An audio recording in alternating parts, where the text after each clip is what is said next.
Il contratto di edizione. Prima parte. Oggetto e causa del contratto.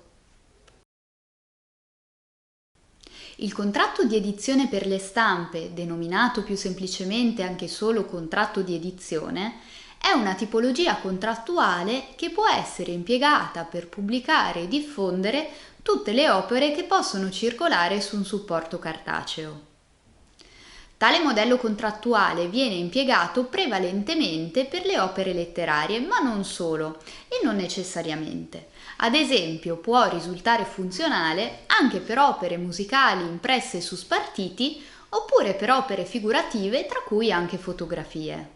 Il contratto per edizione è uno dei pochi contratti tipici disciplinati dalla legge sul diritto d'autore, la quale dunque prevede una disciplina ad hoc a tutela delle parti coinvolte. Come si vedrà, molteplici disposizioni di legge in materia di contratto di edizione sono inderogabili, ossia non possono essere violate dalle parti, pena l'invalidità della disposizione derogatoria e applicazione della disciplina legale. Altri aspetti del contratto invece sono liberamente disciplinati dalle parti in base ai reciproci interessi concreti. In questa miniserie di video dedicata al contratto di edizione ci soffermeremo sugli aspetti principali e imprescindibili che caratterizzano la disciplina normativa di questa tipologia di contratto. In particolare, in questo primo video parleremo dell'oggetto e della causa del contratto di edizione.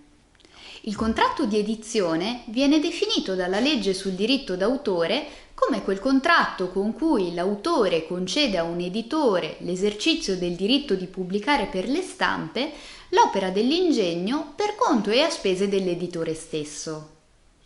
La causa del contratto consiste dunque nella diffusione al pubblico degli esemplari dell'opera stampata. Il tutto è a spese e per conto dell'editore che si assume i rischi imprenditoriali della pubblicazione dell'opera. Se così non fosse, ossia se ad esempio fosse l'autore a sobbarcarsi i rischi e i costi della pubblicazione e della diffusione dell'opera stampata, tale contratto non potrebbe essere qualificato come un contratto di edizione, ma potrebbe costituire ad esempio un contratto di appalto. Il contratto per edizione può avere ad oggetto tutti i diritti di utilizzazione economica che spettano all'autore dell'opera, oppure soltanto alcuni di essi. Si ritiene che i diritti automaticamente trasferiti in capo all'editore, in quanto parte integrante della causa del contratto, siano i diritti di riproduzione e distribuzione dell'opera.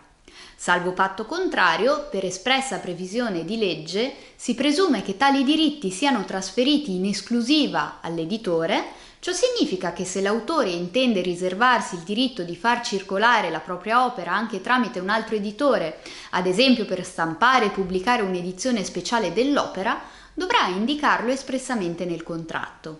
In difetto, l'editore potrebbe invocare la violazione dell'esclusiva e il risarcimento dei danni che assuma di aver subito. Salva diversa previsione espressa, non vengono trasferiti in capo all'editore altri diritti dell'autore diversi da quelli di riproduzione e distribuzione dell'opera.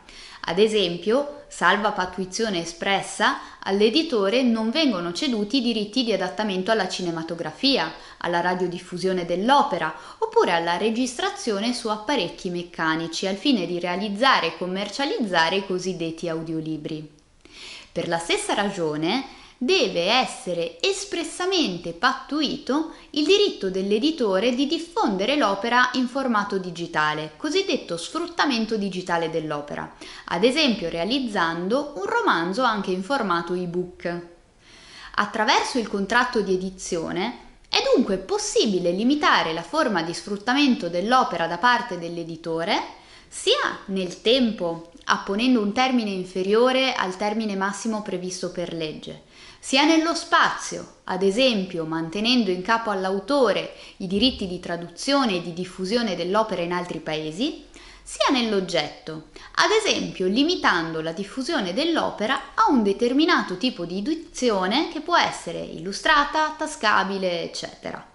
Da ciò si deduce che potenzialmente la stessa opera può essere oggetto di molteplici e indipendenti contratti di edizione, ma è prudente che le prerogative di ciascun editore vengano analiticamente delineate da ciascun contratto al fine di prevenire contenziosi sui relativi diritti di sfruttamento dell'opera.